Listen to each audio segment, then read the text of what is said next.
ఏమమ్మా ఆవిడతో సవితిగా కాపురం చేయడానికి నీకు ఇష్టమేనా?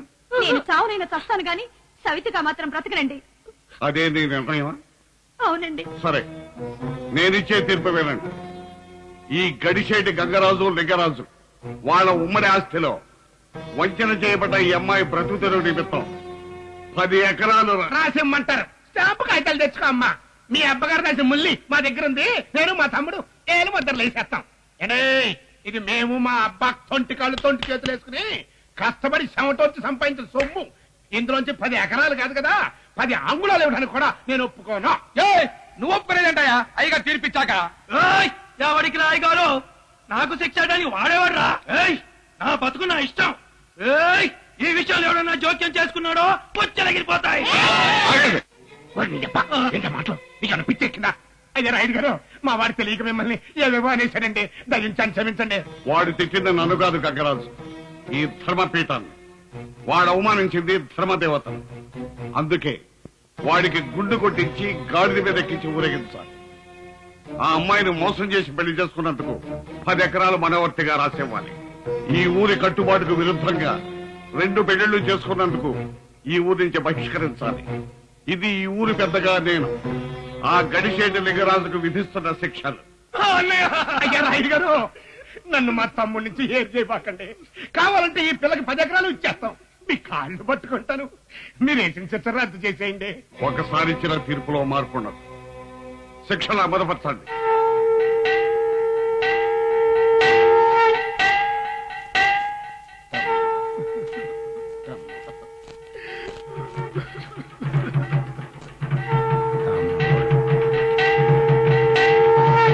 గుర్తొచ్చింది కదండి, మర్చిపోవడానికి ఇదేమన్నా మామూలు సంఘటన. ఆ రోజున మా తమ్ముడు పెళ్ళా ఉండంగా ఇంకో దాన్ని కట్టుకున్నాడు అన్న చిన్న తప్పుకి అంత పెద్ద శిక్ష చేశారు. అది చిన్న తప్పు ఎలాగవుతుంది? ఆ పోనీ మీరు అనుకున్నట్టుగా అది పెద్ద తప్పే అనుకోండి. మరి ఆ రోజున మా తమ్ముడు చేసిన అదే నేరాన్ని ఈ రోజున ఈ ఊళ్ళో ఇంకొకడు చేశాడు. ఇంకొకటి చేశాడా? ఎవడవాడు? ఎవడు అన్నది పక్కన పెట్టండి. ముందు నాకు మొక్క చెప్పండి. రోజులు మారాయి అన్న కారణంగా మీ తీర్పులో ఏం మార్పు ఉండదు కదా? ముమ్మాటికి ఉండదు. తప్పు చేసిన వాడిని వదిలేస్తే అందరూ వాడిని అనుసరిస్తారు. అందుకని ఆ తప్పు నువ్వు చేసినా నేను చేసినా చివరికి పైన ఆ దేవుడే చేసినా శిక్ష అనుభవించక తప్ప. పాపం పైన ఉన్న దేవుడిని ఎందుకులేండి డిస్టర్బెన్స్ చేయటం. కక్కేస్తున్నా అని సాకింగ్లు మాత్రం ఇవ్వకండి. ఆ తప్పు చేసింది ఎవరో కూడా కాదు, మన మధ్యలో తిరుగుతున్న మీ దేవుడే.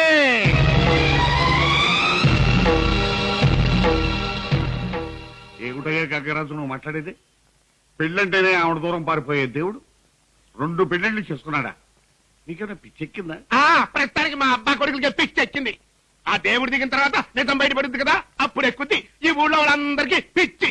ఎరా కొడక, ఆ సర్వేశ్వర కూతురు కూడా కబురు చేసావా? గగ్గరాజు, మన ఊరు గొడవలోకి వాళ్ళెందుకు లాగుతావు? వాళ్ళని నేను లాగడం ఏంటండి బాబు? వాళ్ళంతటా వాళ్ళే కొడపు రడ్డమ్మో అంటే ఉషారావులమ్మా అంటూ ఫీల్డ్ లోకి ఎంటర్ అయిపోయి టోటల్ పిక్చర్ లోనే సెంట్రల్ అట్రాక్షన్ అయిపోయారు. అరుగో మాటల్లోనే వచ్చేస్తున్నారు.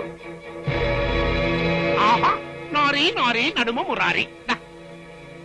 ఏంటి తాతయ్య మమ్మల్ని ఎందుకు పిలిపించావు? Hello, excuse me. పిలిపించింది మీ తాతయ్య గారు కాదు, నేను. నువ్వా? ఏ? ఎందుకురా? ఆహా, తమరు చేసిన గొప్ప పనికి చాలువ కప్పి సన్మానం చేద్దామని. నేనేం గొప్ప పని చేశాను?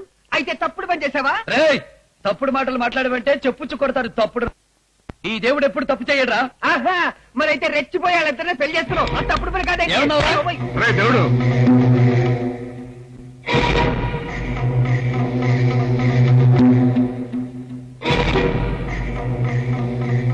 హలో శాంతమ్మ, ఓల్డెన్ అలా సైడ్ అయిపోతే ఎలాగా?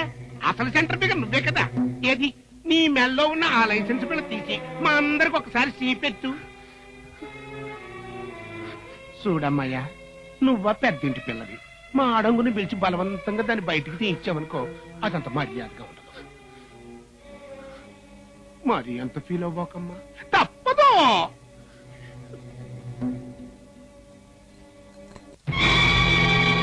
ఇప్పుడు చెప్పు, దీన్ని కట్టింది ఎవరు? నేనే కట్టించుకున్నాను. నువ్వు కట్టించుకున్నావు సరే, దీన్ని నీ మెల్లో కట్టింది ఎవరు? నేనే. ఇంకా పోతే నెక్స్ట్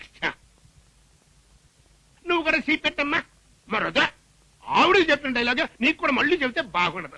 సిపిటి సిపిటి సిపిటి. వీరి వీరి గుమ్మడి పండు ఇది కట్టిందేవారు. అది నేనే కట్టాను. అమ్మయ్యా, అదండి విషయం.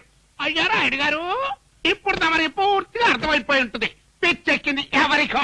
కాబట్టి ఇంకా మీరు ఆలస్యం చేయకుండా ఆ సత్యం వెంటనే అమలు జరిపించేయండి. కోపం జరిగిపోయినట్టుంటది. ఏరా దేవుడు, ఇదంతా నిజమేనా? వాళ్ళ మెళ్ళో బలంతాడు కట్టిన మాట నిజమే, కానీ దేవుడు సాక్షిగా నేను వాళ్ళని పెళ్లి చేసుకోలేదు. బలానికి టానిక్కులు ఇస్తారు కానీ తాళ్లు కట్టానంటాడంటండి బాబు. అయ్యా, ఈ దేవయ్యకి ఏం అర్థమై సాదు కానండి. ఆ సత్య దేశ చేయండి.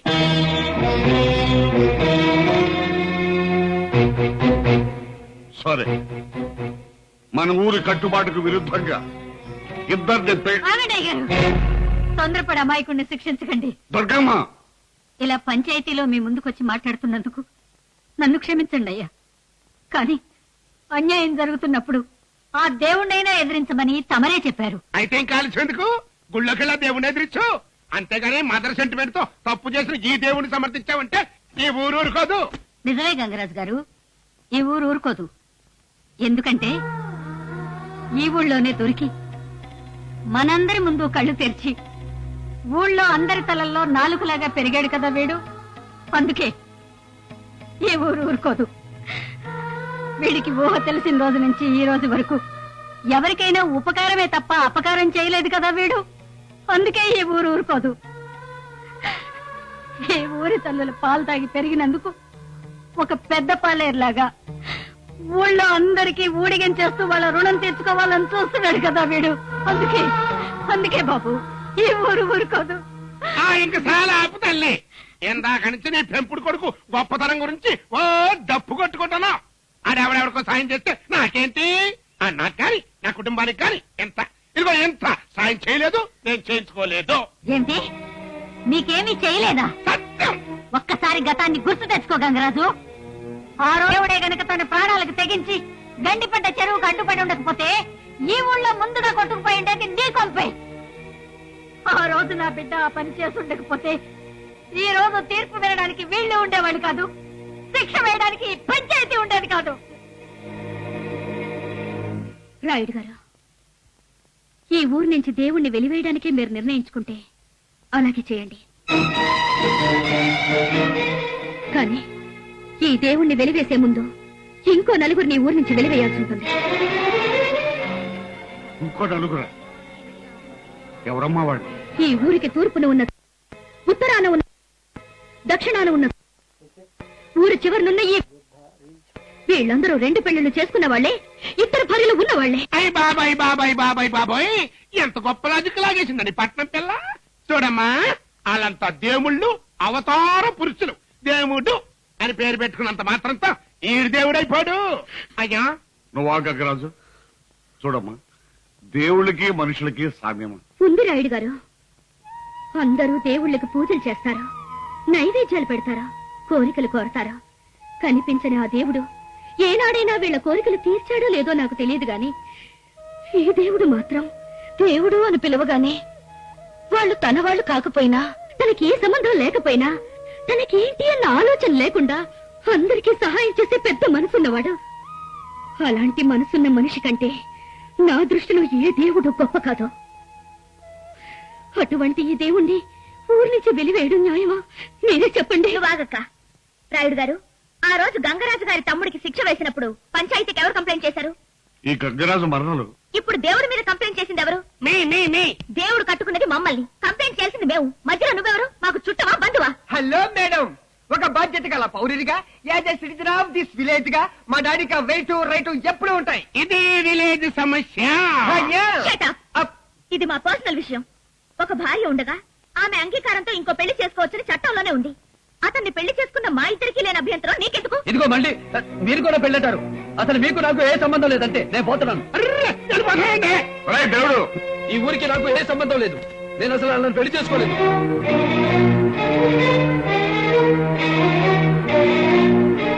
చూడమ్మా, చట్టం ఏం చెప్పినా మా ఊరికి కట్టుబాటు అంటూ ఒకటి ఉంది. దాన్ని గౌరవించటం మా ధర్మం. అది మీరి క్షమించండి రాయుడు గారు, మీరు దేవుణ్ణి వెలియడానికి నిర్ణయించుకుంటే మేమందరం ఈ ఊరినే వెలియాల్సి ఉంటుంది.